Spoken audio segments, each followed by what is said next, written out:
இன்னைக்கான வீடியோவில் நீங்கள் பார்க்க போகிறது பருட்டோ எபிசோட் 277. அந்த ஒயிட் ரூமில் மாட்டிக்கிட்டு இருக்க எல்லாருமே பயங்கர தாகத்தோடவே இருந்துகிட்டு இருக்காங்க. இதே ரூமில் மாட்டி நம்ம எல்லாரும் இறக்குற வரைக்கும் அந்த ஊகு வந்து அமைதியாகவே இருக்க மாட்டான் போலன்ற மாதிரி தான் எல்லாருமே அந்த இடத்துல யோசிச்சுக்கிட்டு இருக்காங்க. அங்கே இருக்க ஒரு லேடி தண்ணி குடிச்சிக்கிட்டு இருக்கா. அந்த ரிஸ்ட் வாட்சை நீ ட்ரேடாக வச்சுக்கிட்டு என்கிட்ட தண்ணி குடுன்ற மாதிரி அந்த பணப்பொட்டி வச்சிருக்கோம் வந்து கேட்டுக்கிட்டு இருப்பான் ரொம்பவே ரஃபா. பருட்டோ அவங்ககிட்ட போய் முட்டாள்தனமாக எதுவும் பண்ணிக்கிட்டு இருக்காத. எல்லாருமே இந்த இடத்துல கவனிங்க. நம்ம இந்த இடத்த விட்டு தப்பிச்சு போனோம்னா நம்ம மாற்றி மாற்றி நம்ம எல்லாருக்கும் ஹெல்ப் பண்ணிக்கிட்டா மட்டும் தான் இந்த இடத்த விட்டு போக முடியும். அதுக்கு அந்த பொண்ணு வந்து நான் ஒரு ப்ரொஃபஷனல் ஷினோபி, நான் எதுக்கு இங்கே வந்து ஹெல்ப் பண்ணணும், நான் ஒன்றும் சேரிட்டிலாம் ரன் பண்ணல, எனக்கு யார் பே பண்ணுறாங்களோ அவங்கள மட்டும் தான் நான் காப்பாற்றுவேன், பே பண்ணாதவங்களெல்லாம் காப்பாற்ற முடியாதுன்ற மாதிரி சொல்லிடுவா. நீங்கள் பேசுகிற ரெண்டு ஆப்ஷன்லையுமே அதுக்கு ஏற்ற அட்வான்டேஜ் வந்து இருக்குதானே அப்படின்ற மாதிரி சொல்லிட்டு அந்த கிரிமினலை பார்த்து அந்த பொண்ணு கேட்குறா. ஸோ இந்த இடத்துல என்ன நடக்குதுன்னு சொல்லி நமக்கு தெரியாது. ஸோ முடிஞ்ச அளவுக்கு நம்ம அதை பற்றி யோசிக்கணும் இல்லையா. அது மட்டும் இல்லாமல் அந்த ஓகு எங்கே போயிருக்கா நமக்கு தெரியாதுன்னு சொல்லிட்டு அவன் கையிலேருந்து ஒரு இன்சென்ட் மாதிரி அவன் மேலே தூக்கி போடுறான். ஆக்சுவலாக ஃபர்ஸ்ட் எக்ஸ்பிரிமெண்ட்டோட ஸ்க்ரோலை ஒருத்தன் வந்து வேம்டே தான் தள்ளி விட்டுருப்பான் இல்லையா. அவனுக்கு வந்து கண்டிப்பாக நெக்ஸ்ட் என்ன எக்ஸ்பிரிமெண்ட் நடக்கும்னு சொல்லி கண்டிப்பாக தெரியும். நீ ஏன் வாயத்தை வந்து சொல்லலைன்னா இந்த இன்செட்டை உன் மூளைக்குள்ள அமைச்சு நானே எல்லா விஷயத்தையும் தெரிஞ்சுப்பேன் அப்படின்ற மாதிரி அவன் சொல்கிறான்.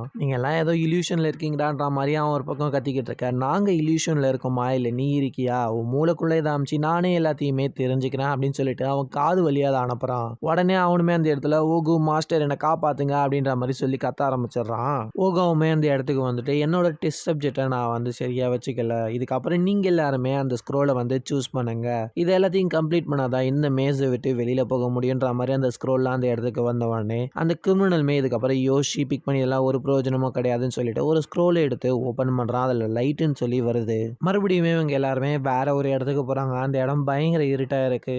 அப்போ ஒரு பொண்ணு அங்கே இருக்க ஒரு விஷயத்தை தொட்டவுடனே அந்த கேண்டில் வந்து எரிய ஆரம்பிக்குது. தொட்டவுடனே எரிய ஆரம்பிச்சிச்சுன்ற மாதிரி சொல்ல அங்கே நிறைய கேண்டில் இருக்கு. போயிட்டு எல்லாருமே ஆளுக்கு ஒரு கேண்டிலை எடுக்கிறாங்க. இந்த கேண்டிலோட நெருப்பு அமையாம கேண்டிலும் காலி ஆகாம கோலை ரீச் பண்ண மட்டும் தான் நீங்க தப்பிக்க முடியும். அது மட்டும் இல்லாம இடையில ஏகப்பட்ட ட்ராப்ஸை நான் செட் பண்ணி வச்சிருப்பேன். ஸோ அதனால நீங்க இதெல்லாம் அழியாம போனாதான் உயிரோட இருப்பீங்கன்னு சொல்லிக்கிட்டு இருக்கும் போது ஒரு வயசானவர் நர்வஸ் ஆனாலே தும்பல் வரும். அவர் தும்பினோடனே அவரோட நெருப்பு அணைய அவர் இறந்து போயிடுறாரு. எல்லாருமே ரொம்ப கேர்ஃபுல்லா இருங்க. பிகாஸ் இப்போ அந்த நெருப்பு தான் உங்களோட லைஃப் ஃபோர்ஸே. அது இல்லைன்னா நீங்க இறந்து போயிருவீங்க. அதை ப்ரொடெக்ட் பண்றதுக்கான லேம்பையுமே நான் அந்த இடத்துல வச்சிருக்கேன் அப்படின்ற மாதிரி சொல்லிடுறாரு. அது மட்டும் இல்லாம ஒருத்தரோட கேண்டிலை பிடுங்கி இன்னொருத்தர் அமைச்சாலுமே அந்த பர்சன் வந்து இறந்து போயிடுவாரு. இறந்து போன பர்சனோட கேண்டில் வந்து இன்னொருத்தர்கிட்ட இருக்கும் இல்லையா, அவங்களுக்கு சொந்தமாயிரும். அப்ப இறந்து போன அந்த தாத்தாவோட கேண்டில் எடுத்து இது எனக்கு தான் அப்படின்ற மாதிரி அந்த பொண்ணு சொல்லிக்கிட்டு இருக்கும் போது இன்னும் இந்த எக்ஸ்பெரிமெண்ட் வந்து ஆரம்பிக்கல, ஆரம்பிச்சிட்டதுக்கு அப்புறம் தான் அப்படின்னு சொன்ன உடனே அந்த கேண்டில் பயங்கரமா உருகி கீழே விழுந்துருது. உங்க எல்லாருக்கும் நான் கோல் கிட்ட வெயிட் பண்ணிக்கிட்டு இருப்பேன், சீக்கிரம் வாங்க, இது ரொம்ப சுவாரஸ்யமா இருக்க போதுன்ற மாதிரி சொல்லிட்டு ஓகோ அந்த இடத்த விட்டு போயிடுறான். அப்படியே இன்னொரு பக்கம் பாத்தீங்கன்னா மிட்ஸ்கி அண்ட் சாரடா ரெண்டு பேருமே பருட்டோ தேடி தண்டர் ட்ரெயின் கிட்ட வந்திருக்காங்க. 5 நாள் ராத்திரி முன்னாடியே அவன் கிளம்பிட்டான். இன்னமும் வந்து சேரலன்ற மாதிரி விஷயத்த கேட்டுக்கிட்டு இருக்கா. தொலைஞ்சு போன தண்டர் ட்ரெயின்ல தான் இவனுமே காணாம போயிருக்கணும். ஸோ அந்த தண்டர் ட்ரெயினை ரன் பண்ண பர்சனுமே வேலையை குயிட் பண்ணிட்டு ரொம்ப தூரம் போயிட்டாங்க. ஸோ அவங்களையுமே கான்டாக்ட் பண்ண முடியாது. மிஷினை முடிச்சுட்டு வரும்போது பருட்டோக்கு எப்படி ஆச்சு, இப்போ பருட்டோ எங்க இருக்கா, என்ன பண்ணிக்கிட்டு இருக்கான் அப்படின்னு சொல்லிட்டு சாரடா கவலைப்பட்டுக்கிட்டு இருக்கா. இப்படி சாரடா மீட்ஸ்கி ரெண்டு பேருமே பேசிக்கிட்டு இருக்கும் போது அங்க இருக்க ஒருத்தன் வந்து மறைஞ்சு நின்று எல்லாத்தையுமே பார்த்துட்டு ரொம்பவே மூஞ்ச உருன்னு வச்சுட்டு பார்த்துக்கிட்டு இருக்கான். சடனா சத்தம் கேட்டவனே இவங்க வந்து பார்க்க ஒரு காயின் மட்டும் அந்த இடத்துல கீழே விழுந்து கிடக்குது. அவனும் பயங்கர கொடூரமா ஓடிக்கிட்டு இருக்கான். நானுமே தெரிஞ்சும் தெரியாம இதுல சம்மந்தப்பட்ட ரொம்பவே மோசமான விஷயத்த பண்ணிட்டேன் அப்படின்னு சொல்லிட்டு மண்டையை பிச்சுட்டு உட்காந்துருக்காங்க அந்த ஆளு. இன்னொரு பக்கம் இவங்க எல்லாருமே அந்த கேண்டில் லேம்பை கையில வச்சுக்கிட்டு ஒரு குகை மாதிரி இருக்கு, அதுல கால அளவுக்கு தண்ணியுமே இருக்கு, அதுக்குள்ள போற மாதிரி தான் இருக்கு. ஸோ அந்த பணத்தை வச்சிருக்கவங்க கூட அந்த பொண்ணும் அந்த கிரிமினலுமே 3 பேருமே எதையுமே கண்டுக்காம முன்னாடி போக ஆரம்பிச்சுட்டாங்க.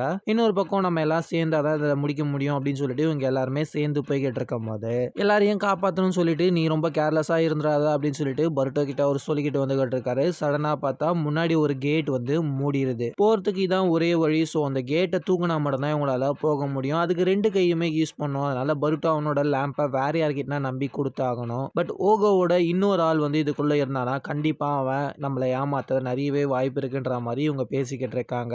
இன்னொரு பக்கம் அந்த பொட்டி வந்து கீழே விழுற மாதிரி போக அதை வேணா என் கையில கொடுத்துரு, நீ வந்து லேம்பை கெட்டியமா பிடிச்சிக்கோ, நான் வந்து அதை திருடிட்டு போக மாட்டேன் அப்படின்ற மாதிரி அந்த பொண்ணு சொல்லிக்கிட்டு இருக்கா. அது மட்டும் இல்லாம அவங்க எல்லாருமே ட்ராப்ல மாட்டிக்கிட்டாங்க, இது ரொம்ப இன்ட்ரெஸ்டிங்கா தான் இருக்குன்ற மாதிரி அவ சொல்லுவா. இந்த நேரத்துல சந்தேகப்படுறதுலாம் வேலைக்கு ஆகாது, நம்ம ஒற்றுமை தான் முக்கியம் அப்படின்னு சொல்லிட்டு பருட்டோ அவனோட லேம்ப் அந்த பொண்ணு கிட்டே கொடுத்துட்டு கேட்டை தூக்க முயற்சி பண்ணுவான். பட் அவன் ஒத்தாலால அதை சுத்தமாவே முடியாது. சடனா பார்த்தா அது லேசா மேலே ஏறுது. பார்த்தா 2 பேருமே வந்து அவனுக்கு உதவி பண்றாங்க. 3 பேருமே சேர்ந்து பண்ணதுனால அந்த கேட்டை தூக்க முடிஞ்சது. அதுக்கப்புறம் கொஞ்சம் தூரம் இங்க போனதுக்கு அப்புறம் ஒரு டோர் வந்து திறந்து பார்த்தா அந்த இடத்துல ஆர்டிபிஷியலா ஒரு பால் பாலைவனத்தையே கிரியேட் பண்ண வச்சிருக்காங்க. 2 பெரிய ஃபேனுமே அந்த இடத்துல இருக்கு. இவங்க யோசிக்கிறதுக்காட்டியும் அங்க இருக்க டோர் மறைஞ்சு போயிட்டு அந்த ஃபேன் ஆன் ஆகி அந்த இடத்துல பயங்கரமான ஒரு மணல் புயல் மாதிரி அடிக்க ஆரம்பிச்சிருச்சுங்க. அந்த காத்து மட்டும் வந்துச்சுன்னா நம்ம எல்லா கேண்டிலுமே அமைஞ்சிரும். நம்ம ஓடினாலும் வேலைக்கு ஆகாதுன்னு சொல்லிக்கிட்டு இருக்கும் போது நம்ம ஷீல்டா இருந்தா மட்டும் தான் நம்ம கேண்டில்ஸை காப்பாற்ற முடியும். யாரெல்லாம் நார்மல் பீப்புள்ஸோ அவங்க கிட்ட நம்ம கேண்டில் எல்லாத்தையுமே கொடுத்துட்டு ஷினோபியா அவங்கள சுத்தி நின்று வின்ஸ்டைல யூஸ் பண்ணி ப்ரொடெக்ட் பண்ணா நம்ம காப்பாத்திக்க முடியுன்ற மாதிரி பருட்டோ ஐடியா கொடுக்குறான். அந்த சின்ன பையன் அந்த பொண்ணை தூக்கிட்டு வந்திருப்பான் இல்லையா, அவனுமே நடுவில் நிற்கிறதா நினைச்சிருப்பான். பட் அவனை வந்து ஹர்ட் ஸ்டைல் யூஸ் பண்ண சொல்லி பருட்டோ சொல்லி அவனுமே யூஸ் பண்ணா. பருட்டோ தொட்டவனே அது உடஞ்சிரும். அவ்வளோ வீக்காக தான் அவனால யூஸ் பண்ணவே முடிஞ்சது. அதுதான் அவன் பெஸ்ட்டுன்ற மாதிரியும் அவன் சொல்றான். வேற வழி இல்லாம லேம்ப் எல்லாம் ஒரு இடத்துல வச்சு நார்மல் பீப்புள்ஸ் அதை சுத்தி ஷினோபிஸ் எல்லாருமே மறைச்சு நின்றுகிட்டு இருந்தாங்க. ஒரு வழியா அந்த காத்தெல்லாம் பயங்கரமா அடிச்சு நிக்குது. மண்ணுக்குள்ள இருந்து வெளியில வந்த பருட்டோ நம்ம எல்லாரும் இப்ப சேஃபா இருக்கும், லேம்புமே சேஃபா இருக்கு அப்படின்னு சொல்லிக்கிட்டு இருக்கும் போதே தும்பவே அந்த லேடி வந்து அவனுக்கு தண்ணி கொடுப்பான். அது உங்களுதாச்சுன்ற மாதிரி கேட்க, நீ இல்லைனா கண்டிப்பா நாங்க இறந்து போயிருப்போம், உன்னோட உதவி மூலமா தான் நாங்க உயிரோட இருக்கோன்ற மாதிரி அங்க இருக்கவங்க சொல்ல, எல்லாரும் உதவி பண்ணதுனால தான் நம்ம இந்த இடத்துல இப்படி இருக்கோம், அப்பனா எல்லாருமே ஷேர் பண்ணிப்போன்ற மாதிரி அவன் சொல்றான். சோ மச்சு இவ்வளவு நேரம் அந்த பொண்ணை தூக்கி வச்சு எல்லா வேலையும் பண்ணிட்டு கடைசியில் அந்த பொண்ணை செவுத்து மேல ஏத்தி விட்ட உடனே என்ன கை கொடு தூக்கு அப்படின்ற மாதிரி கேட்பான். அந்த பொண்ணு உன்னை தூக்கின என் நகம் வந்து டேமேஜ் ஆயிரும், வெளியில போற எக்ஸிட்டிங் வந்து பக்கத்துல இருக்கிறதாக்குது, நானே போக போறேன் அப்படின்னு நல்லாவே அந்த பையனை ஏமாத்திட்டு அந்த இடத்த விட்டு அவ கிளம்பிடுவாங்க.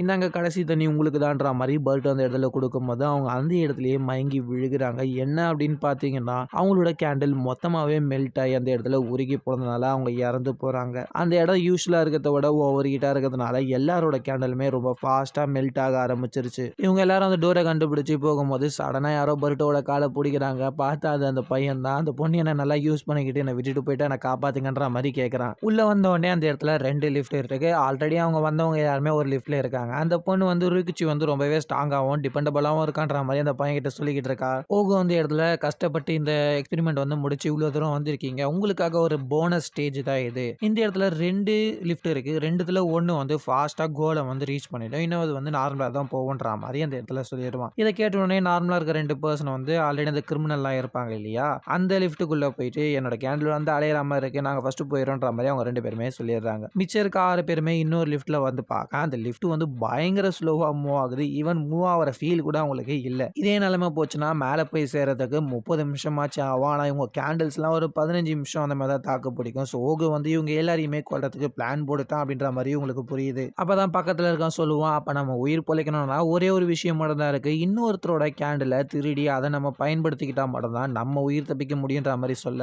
ஆனா நம்ம யார்கிட்ட இருந்து திருடுறோமோ அவங்க வந்து இறந்து போயிருவாங்களேன்ற மாதிரி பருட்டோ சொல்லுவான். நம்மள எத்தனை பேர் இருக்குமோ 2 இல்ல 3 பேர் மட்டும் தான் தப்பிச்சு போக முடியும், மற்றவங்க இறந்து போய் தான் ஆகணுன்ற மாதிரி அவன் சொல்லிக்கிட்டு இருக்கும் போது ஓகுமே அந்த இடத்துல ஆமா கரெக்டா இப்பதான் நீங்க இந்த கேமையே புரிஞ்சுக்கிறீங்கன்ற மாதிரி சொல்லிக்கிட்டு இருக்கான். ஆக்சுவலா இன்னொரு லிஃப்ட்லயுமே பொறுமையா தான் போய்கிட்டு இருக்கு. அங்க வந்து இன்னொரு பொண்ணு கிட்ட இருந்து புடுங்கி அந்த பொண்ணோட கேண்டில மாத்தி பயன்படுத்திக்கிறாங்க. அந்த கிளைண்ட்டுக்காக அந்த பொண்ணுமே இன்னும் 2 பேரை அடிச்சு அவங்க கேண்டிலையுமே எடுத்துக்கிறா. இன்னொரு பக்கம் அந்த குட்டி பையன் வந்து பயங்கர பயத்தோட இருப்பான். யாருமே என் பக்கத்துல வராதீங்க, நான் தான் இந்த இடத்துல வீக்கஸ்டான ஆளு, ஸோ நீங்க என்கிட்ட தான் திருட முயற்சி பண்ணுவீங்கன்ற மாதிரி அவன் அந்த இடத்துல பயங்கர பயத்தோட கத்திக்கிட்டு இருக்கு. டேய் கொஞ்சம் பொறுமையாடுறான்ற மாதிரி தான் பர்ட் அந்த இடத்துல சொல்லும் போது அவனோட கேண்டில் உருகி கீழே சுத்தம். இப்ப கீழே சுட்டுது, இது யாரோடது அப்படின்ற மாதிரி அந்த இடத்துல அவனுக்கு ஒரு கேள்வி வரும். அப்பதான் அவன் கொஞ்சம் யோசிச்சு பார்ப்பான். ஓகு வந்து இந்த மாதிரி நம்ம கேண்டில் காலியாக போகுதுன்னா மற்றவங்க கிட்ட இருந்து நம்ம திருடுவோம் அப்படின்னு சொல்லி தான் யோசிச்சு இந்த பிளான் போட்டிருப்பான். ஸோ அதனால நம்ம எல்லாரோட கேண்டிலை கனெக்ட் பண்ணோம்னா நம்ம வந்து கண்டிப்பா இதுல வந்து தப்பிக்க வாய்ப்பு இருக்கு. இங்க இருக்க யாரையுமே எனக்கு கொல்ல சுத்தமா விருப்பம் கிடையாது, இது ஒர்க் ஆகுமானு சொல்லி தெரியாது, ஆனா நம்ம இதை தான் ட்ரை பண்ணி ஆகணும்ன்ற மாதிரி அவன் சொல்ல,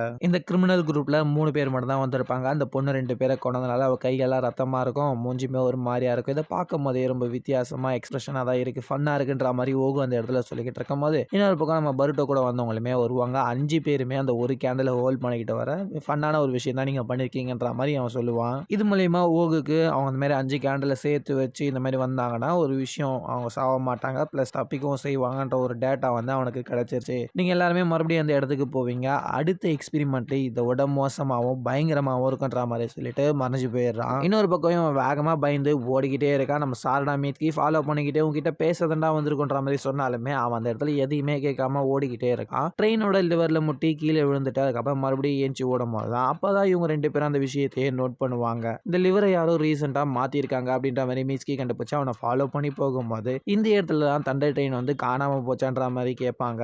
அதுல இருந்த பேசஞ்சருக்குலாம் என்ன ஆச்சுன்ற மாதிரி சாரடா கேட்கும் போது அவங்க எல்லாருமே டெஸ்ட் சப்ஜெக்ட் ஆயிட்டாங்க ஒரு எக்ஸ்பெரிமெண்ட்டுக்குன்ற மாதிரி அவன் சொல்றான். என்னடா சொல்ற அப்படின்னு நம்ம சாரடா அந்த இடத்துல கேட்கவே, நான் எதுவுமே பண்ணல, என்ன மன்னிச்சிருங்க, இதை நான் பண்ணல அப்படின்ற மாதிரி சொல்லிக்கிட்டே அந்த டனலுக்குள்ள ஓட ஏகப்பட்ட பேப்பர் பாம்ஸ் உள்ள வந்து செட் பண்ணி வச்சிருக்கு அது எல்லாமே வெடிச்சு அந்த டனலே கொலாப்ஸ் ஆயிருச்சு. இதோட இந்த எபிசோட முடிக்கிறாங்க. நீங்க நம்ம சேனல்ல சப்ஸ்கிரைப் பண்ணாம இருந்தீங்கன்னா பண்ணிட்டு பாருங்க. தொடர்ந்து நம்ம சேனல்ல பருட்டோ எபிசோட்ஸ் எல்லாத்தையுமே அப்லோட் பண்ணிக்கிட்டு வந்துகிட்டு இருக்கோம்.